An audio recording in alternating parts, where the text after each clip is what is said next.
Welcome to Luca is a Billionaire, where the only thing I invest in is your answers. You start by opening Capcut and importing your best clips. Pick footage that supports one clear idea. Once done, trim to the strongest 3 seconds and arrange clips on the timeline for rhythm. Make sure to add a primary audio track first, then sync cuts to beats.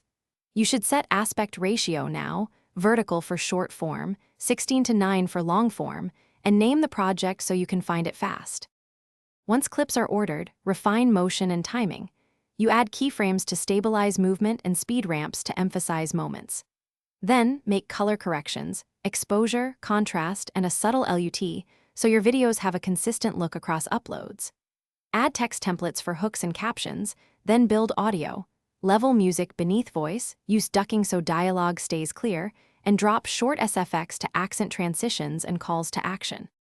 You export with settings that match your platform, 1080p at a suitable frame rate and a higher bitrate for clarity, then preview the full file before uploading. Make sure thumbnails, captions, and tags align with your content and niche so discoverability improves. If upload or playback fails, first clear Capcut cache and re-export a short test clip, then update the app and retry. If persistent, restart the device and try a different network to isolate the problem. Thanks for watching and please subscribe. It's the best investment you'll ever make.